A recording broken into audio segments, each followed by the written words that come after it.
Welcome to the world of science fiction. Don't forget to like and subscribe so you don't miss new stories. Enjoy the listening. Mark Sidon Spinner crouched behind a stack of crates in Caravan 5's bustling black market. His heart pounded against his ribs as he strained to hear over the cacophony of bartering merchants and alien chatter. Somewhere behind him, heavy footsteps echoed closer, Orion Syndicate thugs hunting him down for 30,000 credits he didn't have. Just my luck, he muttered under his breath. Sweat trickled down his temple as he scanned for an escape route. The black market was a maze of narrow alleys crammed with stalls selling everything from exotic spices to questionable artifacts. A flickering neon sign above him advertised authentic Earth relics, though one glance at the display revealed rusted kitchen appliances mislabeled as ancient treasures. Mark ducked into a shadowy alcove between two stalls. His foot caught on something soft, and he stumbled forward, nearly falling flat on his face. When he looked up, he found himself staring at an unusual sight, a small stall tucked away in the corner. Behind it sat an elderly woman with vibrant purple skin and hair as white as starlight. Her eyes sparkled with mischief as she regarded him. "Well, hello there," she said in a melodic voice that didn't match any accent he recognized. "You look like you've had quite the day." Mark glanced over his shoulder. The thugs were still searching but hadn't spotted him yet. "You could say that," he replied cautiously. The woman tilted her head, studying him with unsettling intensity. "No, I don't think you're just passing through," she said cryptically. "I think you're exactly where you need to be." Before he could respond, she reached beneath her counter and produced a simple cookie. It looked ordinary enough, golden brown with crisp edges, but something about it felt off. "Try this," she said, pushing it toward him. "It'll bring you luck." Mark hesitated. "What's in it?" "The usual, flour, butter, sugar," she replied with a wink. "And just a pinch of something special." His stomach growled loudly enough to answer for him. Between fleeing for his life and hiding in this labyrinthine market, food hadn't exactly been on his agenda. "Fine," he said reluctantly, grabbing the cookie. "But if this kills me?" "It won't," she interrupted cheerfully. He took a bite. The cookie was surprisingly delicious, rich and buttery with hints of vanilla and something he couldn't quite place. He barely had time to swallow before chaos erupted nearby. "There he is," shouted one of the thugs. Mark turned just in time to see three burly figures shoving their way through the crowd toward him. "Thanks for the snack," he said hastily, preparing to bolt, but before he could move, the old woman clapped her hands together with startling force. "Oh my," she exclaimed loudly enough for everyone nearby to hear. "You ate it. It's done. You're now officially engaged to my granddaughter." Mark froze mid-step. "I'm what now?" The lead thug stopped too, clearly thrown off by this unexpected declaration. "Everyone," she called out dramatically. "Witness. This Earthman has partaken of the cookie of binding. He is now betrothed to House Luem." The market fell silent as every eye turned toward them. "Lady," Mark hissed under his breath, "I don't know what game you're playing." Before he could finish, another voice cut through the crowd like a blade. "Grandmother." The crowd parted like water before an approaching storm. Striding toward them was one of the most striking women Mark had ever seen, tall and regal with luminous purple skin that shimmered under the dim lights. Her silver hair cascaded down her back like liquid mercury, framing sharp green eyes that blazed with fury. "You've got to be kidding me," she said sharply as she approached. Her gaze shifted from her grandmother to Mark with equal parts disbelief and disdain. "Tell me you didn't actually do this." "He ate it willingly," Nana said smugly. "With witnesses present." "I didn't know what I was eating." Mark protested. "Doesn't matter," Nana replied cheerfully. "Ignorance doesn't invalidate the binding." Tina Luem pinched the bridge of her nose and sighed deeply before fixing her glare on Mark again. "Do you have any idea what you've just done?" "Not really," he admitted weakly. "You've just agreed," she said through gritted teeth, "to marry me." The airlock hissed shut behind them, sealing Mark, Tina, and Nana inside the sleek, opulent interior of Tina's ship. Mark stared around in disbelief. He'd expected a practical, utilitarian vessel, but instead found himself in a space that blended the comforts of a luxury yacht with the capabilities of a military cruiser. Polished chrome accents gleamed against dark wood paneling, and plush seating arrangements invited relaxation rather than combat readiness. "Welcome aboard the Stardust Diplomat," Tina said dryly, her voice echoing in the spacious entryway. "My home away from home." "It's impressive," Mark managed, still trying to reconcile this extravagant vessel with the woman who had rescued him from the Orion Syndicate just minutes ago. Nana Luem strolled in behind them, seemingly unfazed by the urgency of their situation. She patted down her hair and adjusted her shawl before commenting, "Always a pleasure to be back in such luxurious accommodations. Though I do think the floral arrangements could use some work." Tina ignored her grandmother and focused on Mark. "Get settled. I need to speak with the pilot." She strode off toward the bridge, leaving Mark alone with Nana. He turned to the elderly alien, trying to formulate a coherent question. "So," he began hesitantly, "this ship, this whole situation, what exactly is going on?" Nana chuckled, a warm, comforting sound that contrasted with the tension hanging in the air. "Life is full of surprises, dear. Just embrace the chaos." "Easy for you to say," Mark muttered. "You're not the one suddenly engaged to an intergalactic diplomat and being hunted by rival factions." "True," Nana conceded with a mischievous glint in her eyes. "But where's the fun in a predictable life?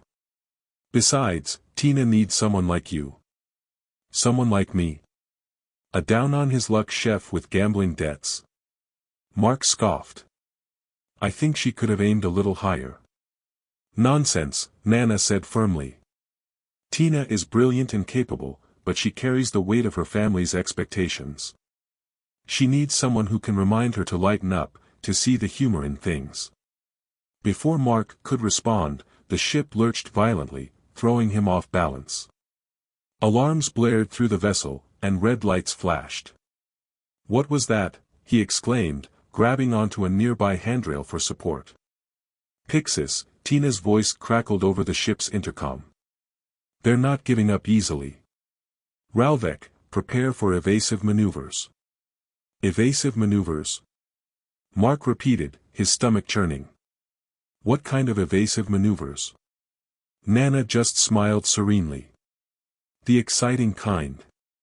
The Stardust Diplomat shuddered again as Tina executed a series of daring maneuvers. Mark clung to the handrail, his knuckles white as he watched the stars streak past the viewport. He could hear the pilot, Ralvek, shouting commands in a language he didn't understand, punctuated by Tina's sharp responses. "They're trying to lock us in with a tractor beam," Tina announced over the intercom. "Ralvek, can you shake it?" "I'm trying, Lady Tina," Ralvek replied, his voice strained. "But their beam is strong." Mark felt the ship strain against the invisible force trying to drag them back toward Caravan 5. He could only imagine what House Pixis had in store for him if they were captured. "Brace yourselves," Tina warned. "I'm going to try something risky." The ship shuddered violently as Tina executed a rapid series of maneuvers, twisting and turning through the void. Mark felt his stomach rise into his throat as the Stardust Diplomat dodged incoming fire and narrowly avoided colliding with debris. Suddenly, the tractor beam snapped. The ship lurched forward, accelerating away from Caravan 5 at an alarming rate. "We're clear," Ralvek shouted triumphantly. "We lost them." Tina's voice came over the intercom, sounding relieved but still tense. "Don't get complacent, Ralvek. They'll be back. Set course for Proxima Centauri. We need to get Mark somewhere safe." Proxima Centauri? Mark thought. That sounded like a long way from Caravan 5 and his 30,000 credit debt. He was starting to think that running from the Orion Syndicate might have been the easier option. A few minutes later, Tina entered the room, her silver hair slightly disheveled from the intense maneuvering. She looked exhausted but determined. "Are you all right?" Mark asked tentatively. "Fine," she replied curtly. "Just peachy. I've never been ambushed this badly before. I swear, Pixis has been waiting for an opportunity like this." "What happens now?" Mark asked. "Now," Tina said, "we go to my family estate on Proxima Centauri. And you, my accidental fiancé, are going to meet my parents." "Oh, joy," Mark muttered under his breath. "Don't worry," Nana said cheerfully. "My son and daughter-in-law are very understanding people. They'll see the humor in this situation." Tina shot her grandmother a look that could have frozen lava. "There is nothing humorous about this, grandmother. My reputation, my family's standing, all of it is at risk because of your impulsive matchmaking." "I was just trying to help," Nana said innocently. "Help?" Tina exploded. "You've turned my life into a galactic soap opera." Mark watched the exchange with a mixture of amusement and apprehension. He had a feeling that he was caught in the middle of a family feud that was centuries in the making. "Look," he said, trying to defuse the situation. "I know this is all my fault. I never should have eaten that cookie. But I'm willing to do whatever I can to fix this." Tina sighed, running a hand through her silver hair. "There's nothing you can do. The cookie of binding is unbreakable. The only way to end the engagement is for one of us to die, or for us to fulfill the marriage contract." Mark gulped. Those were not appealing options. "So, what does this marriage contract entail?" he asked cautiously. "It's a complicated set of legal and social obligations," Tina explained. "But essentially, it means we have to present ourselves as a united front, attend diplomatic functions together, and generally act like a loving couple." "Act?" Mark repeated. "Of course, act," Tina said sharply. "I don't expect us to actually fall in love or anything ridiculous like that." "Good," Mark said, relieved. "Because that would be awkward." Tina glared at him. "This whole situation is awkward. But we're going to have to make the best of it. My family expects me to uphold my obligations, and I refuse to let House Pixis think they can intimidate me."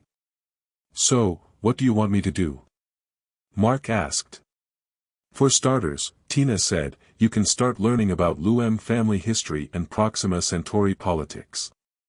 I'll have Ralvek download some basic information into your comm unit." "And after that?" Mark pressed. "After that," Tina said, "we'll see. But for now, just try to stay out of trouble." Mark nodded, feeling overwhelmed by the sheer magnitude of the task ahead of him. He was a chef, not a diplomat or a politician.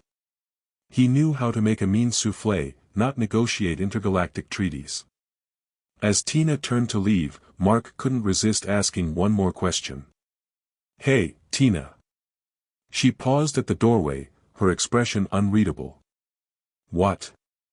"Why purple skin?" Mark asked, cursing himself for the bluntness of the question. Tina's lips quirked in a faint smile. "It's a Luem family trait. We absorb cosmic radiation more efficiently than other species. It makes us stronger, more resilient." "Cool," Mark said lamely. Tina nodded once and then disappeared down the corridor, leaving Mark alone in the opulent cabin. He looked over at Nana Luem, who was humming softly to herself as she examined a small, blue star-shaped fruit. "So," Mark said to her. "Cosmic radiation, huh?" Nana smiled knowingly. "Indeed, dear. It's what makes us truly special." The Stardust diplomat sliced through the inky blackness of space, heading towards Proxima Centauri. Mark spent the journey in a state of bewildered exhaustion, alternating between cramming information about Luem family history and trying to avoid Tina's increasingly exasperated glares. Ralvek, the eccentric alien pilot, proved to be an unexpected source of amusement. A tall, lanky creature with iridescent blue skin and feathery antennae, Ralvek had a penchant for dramatic pronouncements and a habit of addressing the ship's AI as "sweetheart." "Fear not, Lady Tina," he declared as they approached Proxima Centauri. "Ralvek shall guide us through the treacherous asteroid fields with the grace of a spacefaring gazelle." Tina merely sighed and continued reviewing diplomatic protocols on her datapad. As they approached Proxima Centauri, Mark peered out the viewport, his jaw dropping at the sight before him. Instead of a planet, he saw a massive, gleaming structure suspended in orbit, a sprawling palace made of shimmering metals and crystalline materials. "Welcome to the Luem family estate," Tina said, her voice laced with a hint of pride despite her earlier frustration. "It's a bit much, I know." "A bit much?" Mark repeated, dumbfounded. "It's like something out of a science fiction movie." The Stardust diplomat docked smoothly with the palace, and the airlock hissed open to reveal a team of impeccably dressed servants waiting to greet them. "Lady Tina," the lead servant said, bowing deeply. "Welcome home. Your parents are eager to see you." Tina nodded curtly. "Thank you, Jarvik. Please see to it that our guest is made comfortable." Mark was ushered away to a lavish suite, complete with a personal attendant and a wardrobe filled with clothes that were clearly not designed for a former line cook. He felt like an imposter in this world of opulence and political intrigue. Later that day, he was summoned to the main hall to meet Tina's parents. He found them seated on ornate thrones at the far end of the room, Lord and Lady Luem, regal figures with the same striking purple skin and silver hair as their daughter. "So, you are the Earthman who has captured our daughter's heart," Lord Luem said, his voice deep and resonant. Mark swallowed nervously. "Captured might be a strong word, sir." Lady Luem raised a delicate eyebrow. "The cookie of binding is not a mere trifle, Mr. Spinner. It signifies a deep connection, a destiny intertwined." Tina stood beside him, her expression tight. "Mother, father, please. This is all a misunderstanding. I assure you, there is no destiny involved." "Nonsense, darling," Nana Luem interjected cheerfully, waltzing into the hall. "Fate has brought these two together. You can't deny the cosmic alignment." Lord Luem chuckled. "Your grandmother has always had a flair for the dramatic, Tina. But even I must admit, this situation is intriguing." "Intriguing?" Tina repeated, her voice rising. "It's a disaster. House Pixis has already issued threats. My political standing is in ruins." "Calm yourself, Tina," Lord Luem said sternly. "House Pixis will not dictate our decisions. We will assess the situation and determine the best course of action." "And what course of action do you propose, father?" Tina asked. "Force me to marry a man I barely know?" "We propose," Lady Luem said smoothly, "that you give this arrangement a chance.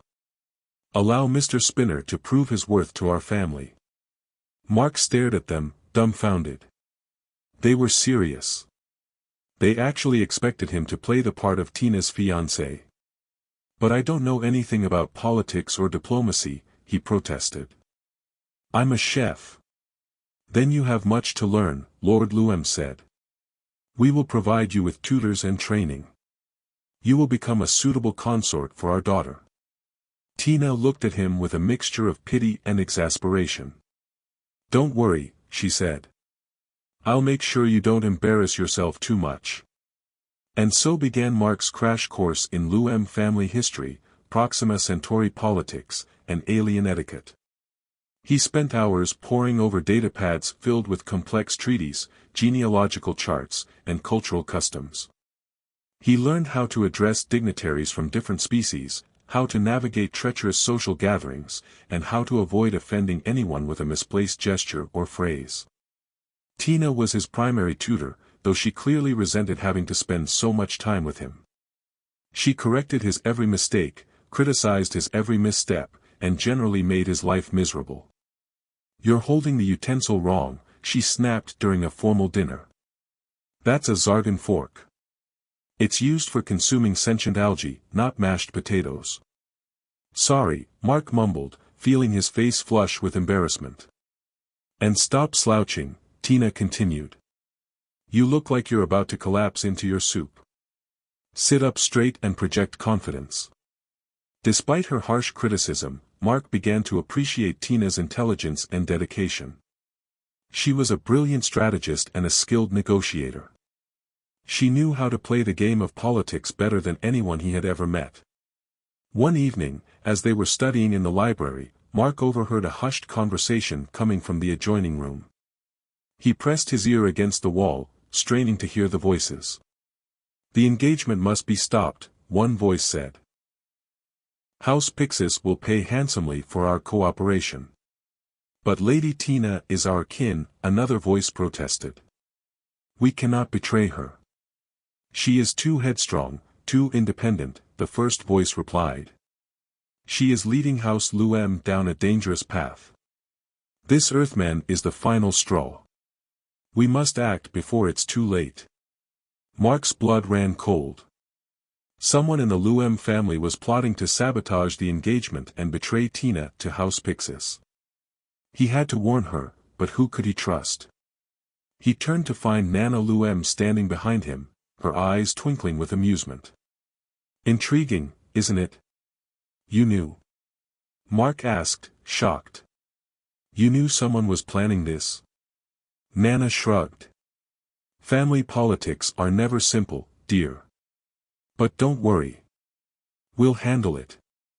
How? Mark asked, desperate. Nana smiled enigmatically. That, my dear, is where you come in.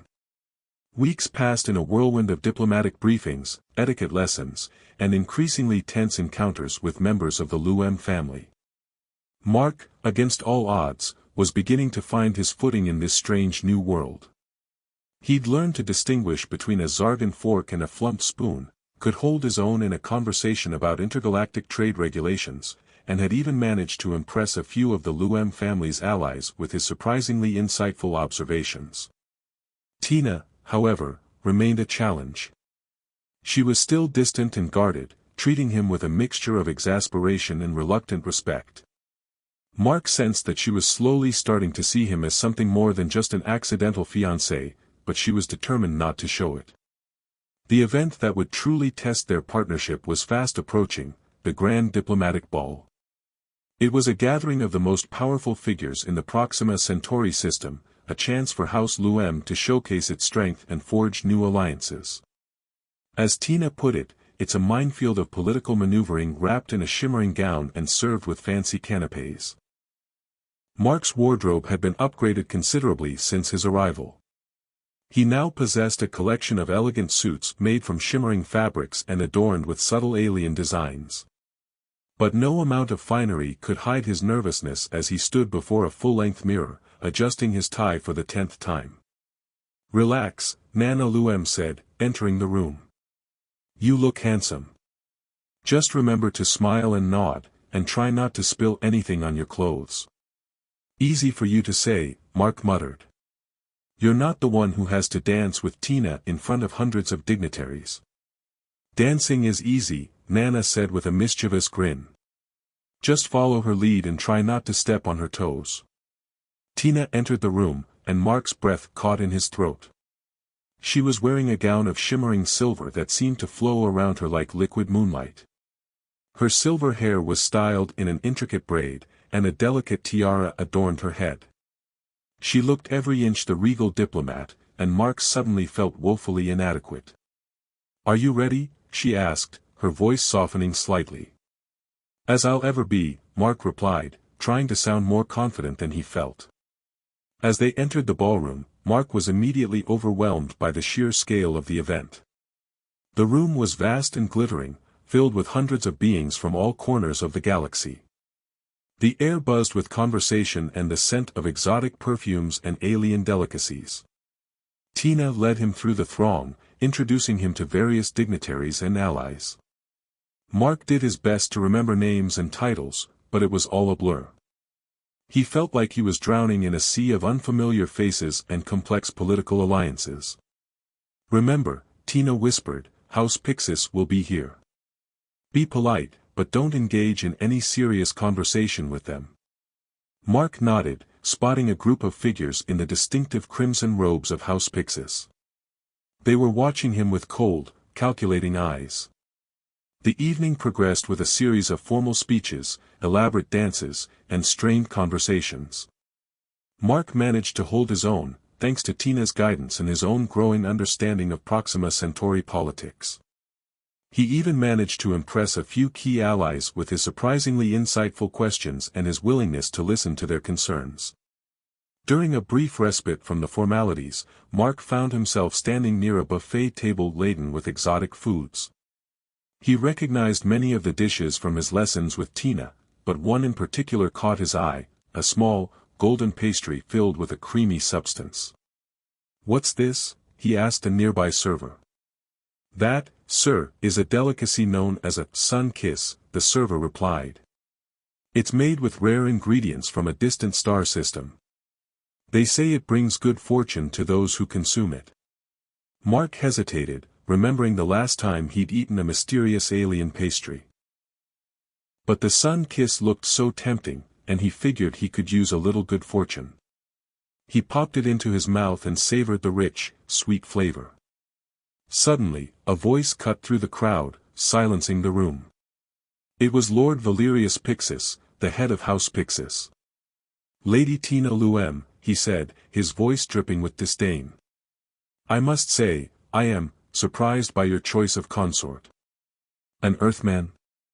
A line cook? Is this truly the best that House Luem can offer?" Tina's face hardened. "Lord Pixis," she replied, her voice icy. "I assure you, Mr. Spinner is more than capable of fulfilling his duties as my partner."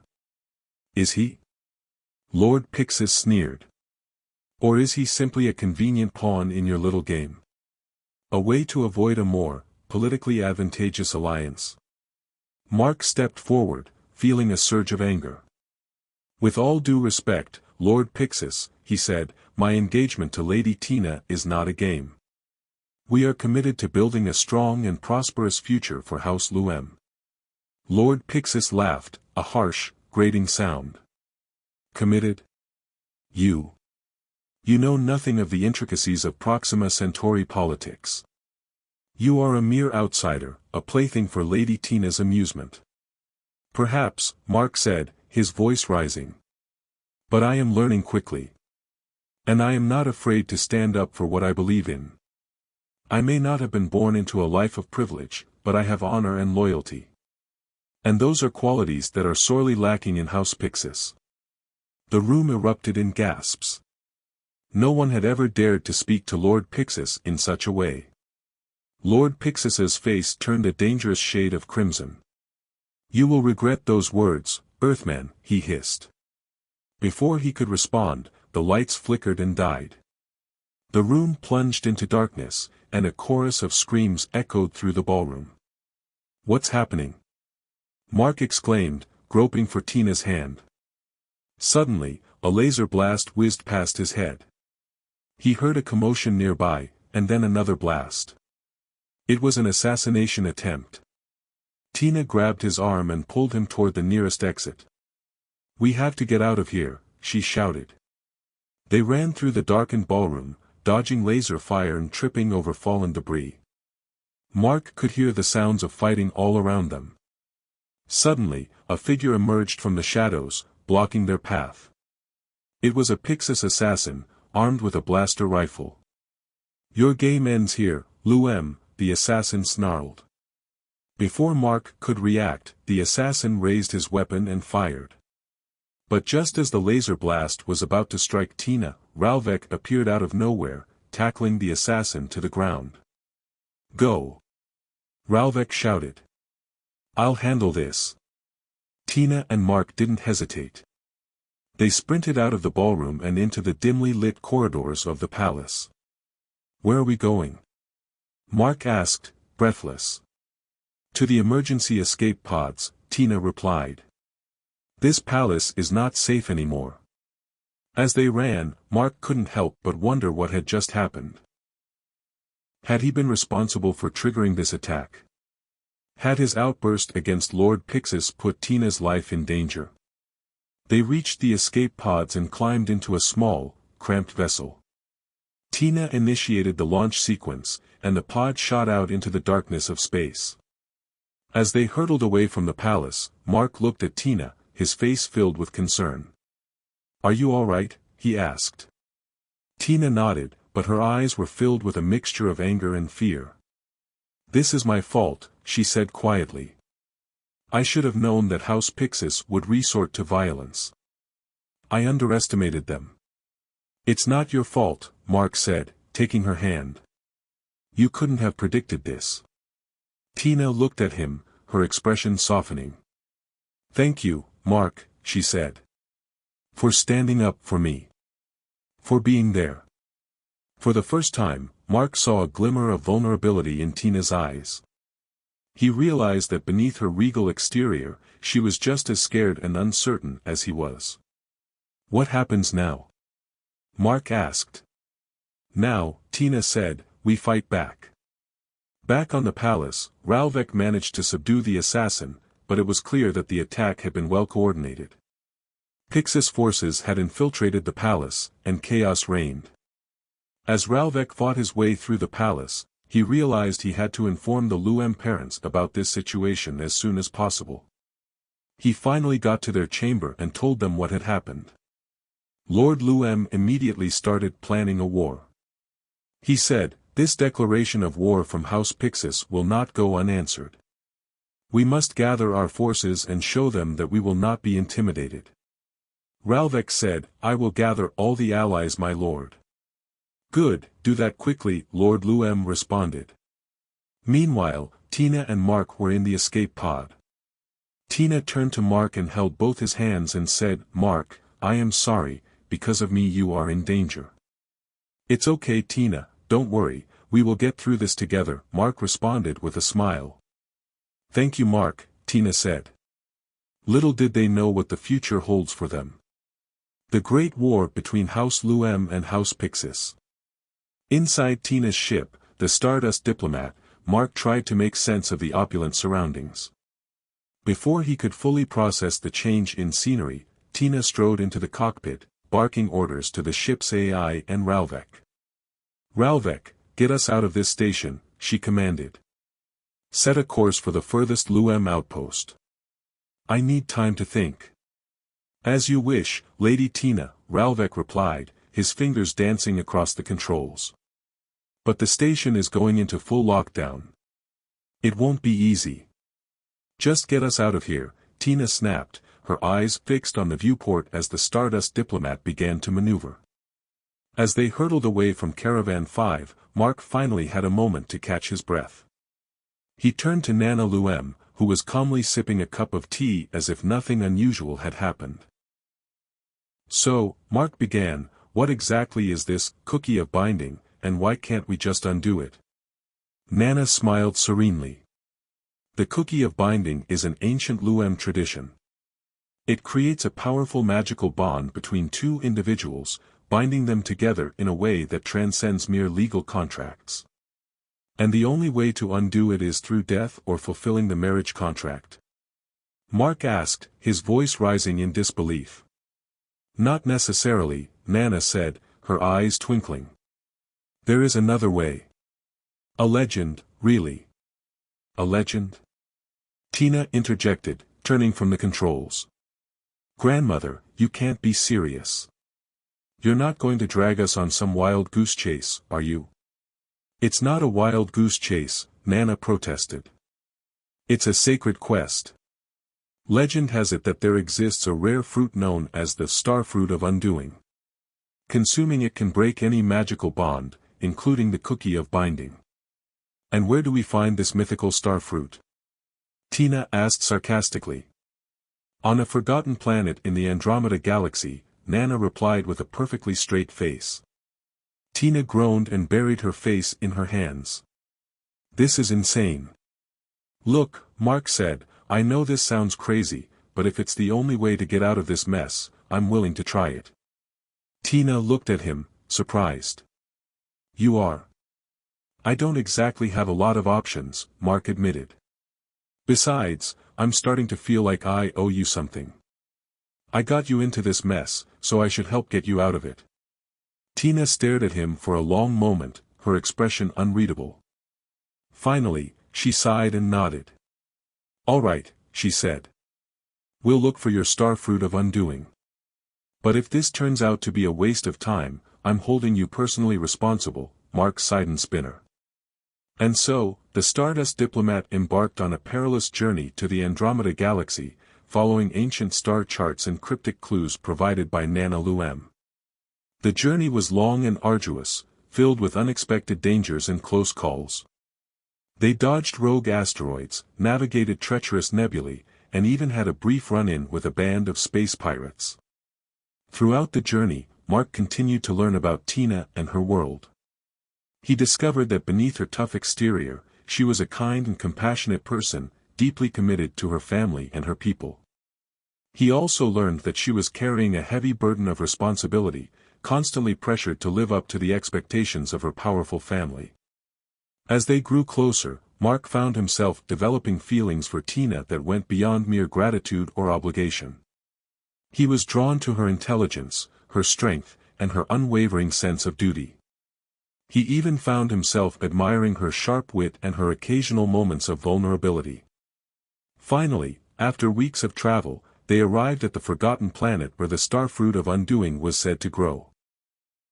The planet was a lush, tropical paradise, but it was also filled with ancient traps and dangerous creatures. According to the legends, Nana said, consulting a tattered scroll, the star fruit grows in the heart of the Emerald Forest, guarded by a fearsome beast known as the Guardian of the Grove. Great, Tina muttered. Just what we needed. They ventured into the Emerald Forest, cautiously making their way through the dense foliage. Mark used his cooking skills to identify edible plants and to create makeshift weapons from the forest's resources. Tina used her knowledge of alien technology to disarm traps and to navigate the treacherous terrain. As they journeyed deeper into the forest, they encountered the Guardian of the Grove, a massive, reptilian creature with razor-sharp claws and glowing red eyes. Stand back, Mark, Tina said, drawing her energy pistol. I'll handle this. But before Tina could fire, Mark stepped forward. Wait, he said. I have an idea. He rummaged through his backpack and pulled out a handful of herbs that he had gathered along the way. He mixed them together and created a potent aroma that filled the air. The Guardian of the Grove stopped in its tracks, sniffing the air curiously. It seemed to be drawn to the aroma. I think it likes it, Mark said, grinning. He tossed the herbs into the air, and the Guardian of the Grove eagerly devoured them. The creature seemed to relax, its glowing red eyes softening. It nuzzled against Mark, purring like a giant cat. I guess it wasn't so fearsome after all, Tina said, lowering her weapon. With the Guardian of the Grove pacified, they were able to reach the heart of the Emerald Forest and find the star fruit of undoing. It was a small, shimmering fruit that pulsed with a faint, ethereal light. Here it is, Mark said, holding the star fruit out to Tina. The key to our freedom. Tina hesitated, her gaze fixed on the fruit. Are you sure you want to do this, Mark? She asked quietly. Mark looked at her, his heart pounding in his chest. He knew that if they ate the star fruit, they would be free from the cookie of binding. They could go their separate ways and return to their former lives. But he also knew that he didn't want to lose Tina. He had come to care for her deeply, and he couldn't imagine his life without her. No, he said, shaking his head. I'm not sure. I'm not sure at all. Before Tina could respond, they were ambushed by a group of House Pixis assassins. It turned out that Lord Valerius Pixis had been tracking them all along, determined to prevent them from breaking the cookie of binding. A fierce battle ensued. Tina fought with skill and precision, but the assassins were relentless. Mark, despite his lack of combat experience, fought bravely alongside her, using his resourcefulness and quick thinking to outwit their enemies. Just when it seemed like they were about to be overwhelmed, Ralvek arrived, piloting the Stardust Diplomat. He swooped down and blasted the assassins with the ship's energy cannons, scattering them like leaves in the wind. With the assassins defeated, Tina and Mark returned to the Stardust Diplomat, exhausted but victorious. They looked at each other, their faces grimy and bruised, but their eyes shining with newfound understanding. "Well," Tina said, "that was eventful." "You can say that again," Mark replied. They sat in silence for a moment, contemplating their next move. Finally, Tina spoke. "I think I know what we have to do," she said. They returned to Proxima Centauri and presented themselves before the Luem family council. They told the council about their adventures, their struggles, and their growing feelings for each other. "We have the starfruit of undoing," Tina said, holding it out for all to see. "We could use it to break the cookie of binding and return to our former lives." She paused, looking at Mark. "But we've decided not to. We've decided to give this arrangement a real chance." The council members gasped in surprise. They had expected Tina to break the engagement and return to her political duties. They had not expected her to embrace this unlikely partnership. Lord and Lady Luem exchanged a glance, a hint of a smile playing on their lips. Nana Luem beamed with pride. "Very well," Lord Luem said, addressing the council. "We accept your decision. We welcome Mark Sidon Spinner into the Luem family."